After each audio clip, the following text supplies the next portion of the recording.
Morning. I wanted to share with you a little of what I just told my colleagues a few minutes ago. You realize something when you take this job. It's a big job with a lot riding on you, and you feel it. But you also know that this is a job that does not last forever.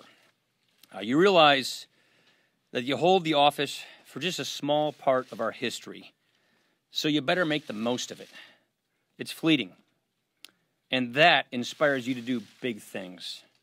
And on that score, I think we have achieved a heck of a lot. You all know that I did not seek this job. I took it reluctantly, but I have given this job everything that I have. And I have no regrets whatsoever for having accepted this responsibility. This has been one of the two greatest honors of my life. The job provides incredible opportunities. But the truth is, it's easy for it to take over everything in your life. And you can't just let that happen. Because there are other things in life that can be fleeting as well. Namely, your time as a husband and a dad, which is the other great honor of my life. That's why today I am announcing that this year will be my last one as a member of the House. To be clear, I am not resigning. I intend to full my served term as I was elected to do. But I will be retiring in January, leaving this majority in good hands with what I believe is a very bright future. It's almost hard to believe, but I have been a member of Congress for almost 2 decades. This is my 20th year in Congress. My kids weren't even born when I was first elected. Our oldest was 13 years old when I became Speaker. Now, all 3 of our kids are teenagers. And one thing I've learned about teenagers is their idea of an ideal weekend is not necessarily to spend all of their time with their parents. What I realize is if I am here for one more term, my kids will only have ever known me as a weekend dad. I just can't let that happen. So I will be setting new priorities in my life. But I will also be leaving incredibly proud of what we have accomplished. Some of you know my story. My dad died when I was 16, the age my daughter is.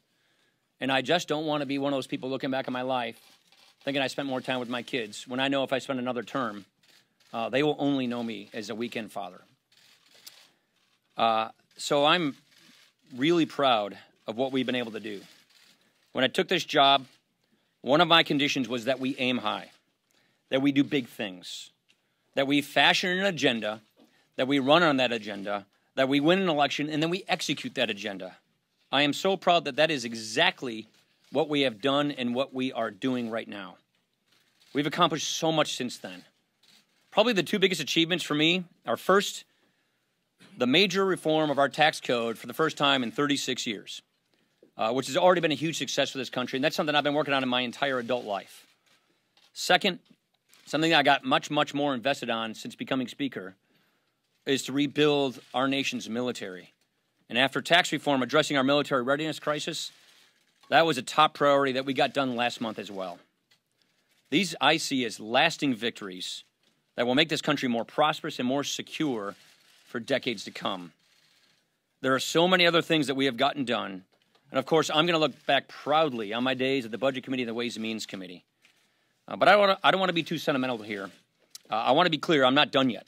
I intend to run through the tape to finish the year. Some of you wonder why I can't just do the normal politician thing, and which is to run and then retire after the election. That is what I'm told is the politically shrewd thing to do. I considered that. But just as my conscience is what got me to take this job in the first place, my conscience could not handle going out that way. I pledged to serve the people of Wisconsin, the 1st District, honorably.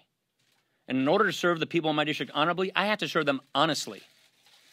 And for me to ask them to vote to re-elect me, knowing that I wasn't going to stay, is not being honest. So I simply cannot do that. So that's why I'm announcing this today. Again, I am proud of what this conference has achieved, and I believe its future is bright. The economy is strong. We've given Americans greater confidence in their lives. And I have every confidence that I'll be handing this gavel on to the next Republican Speaker of the House next year. So just to close, I said earlier that I didn't want this job at first, and most of you know this. I really actually didn't. But I have to thank my colleagues for giving me this opportunity and this honor. I am really grateful for it. I also want to thank the people of Southern Wisconsin for placing their trust in me as their representative for the past 20 years. I've tried to bring as much Wisconsin to Washington as I can in that time. It's been a wild ride, but it's been a journey well worth taking to be able to do my part to strengthening the American idea. That pursuit is never ending. Much work remains, but I like to think I have done my part, my little part in history to set us on a better course. Thank you. Sherman. Will you remain as Speaker? Yes. You have no plans to call early leadership elections? Correct. Do you think it's tenable for you guys to have a 6-month leadership I election? do. Look, I know most speakers don't go out on their own terms. Tip O'Neill was probably the last one to do that. But Harry Reid, as Senate leader just last session, did this. He announced he wasn't going to run for again, and he stayed on as Senate leader. So, yes, that's what I'm going to do. You got your long-sought tax cuts and tax reform legislation approved, which you say you'll consider to be your greatest achievement. However, you're not sticking around for its biggest consequence, which is trillion-dollar deficits as far as the Congressional Budget Office's eye can see. Yeah. What's your response to that? So entitlement reform is the one thing the one other great thing that I've spent most of my career working on. I'm extremely proud of the fact that the House passed the biggest entitlement reform bill ever considered in the House of Representatives. Do I regret the fact that the Senate did not pass this? Yes. But I feel from all the budgets that I've passed, normalizing entitlement reform, pushing the cause of entitlement reform, and the House passing entitlement reform, I'm very proud of that fact. But yeah, of course, more work needs to be done. And it really is entitlements. That's where the work needs to be done. And I'm going to keep fighting for that. Let's go over here. Yeah. Mr. Speaker, did the chance that you might not be Speaker come November, if Democrats possibly take the House, factor at all into this decision? None whatsoever, actually. Look, you all know me. I didn't take this job to get the gavel in the first place. I'm not a guy who thinks about it like that. This really was two things. I have accomplished much of what I came here to do, and my kids aren't getting any younger.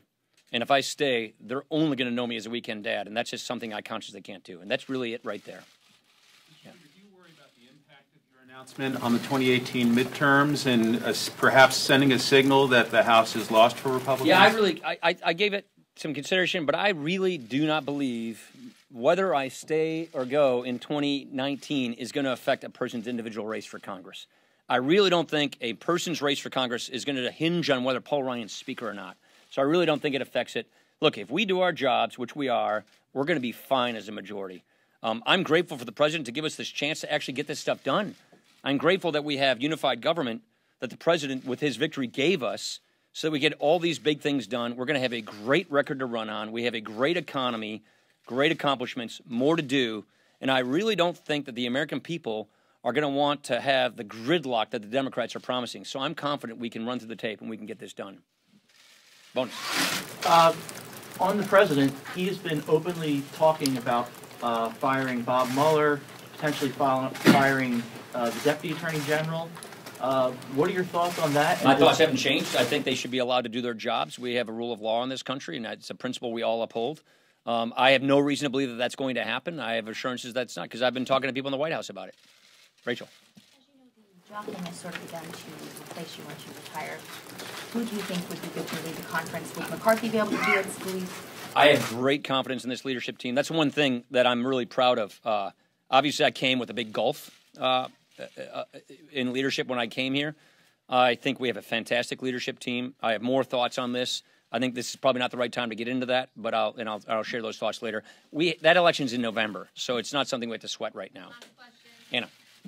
To what extent was your decision influenced by the way President Trump has changed the character of Washington and the character of the Republican Party? Not at all. Like I said, I'm grateful to the president for giving us this opportunity to do big things to get this country on the right track. So the fact that he gave us this ability to get all this stuff done makes me proud of the accomplishments that I've been a contributor to.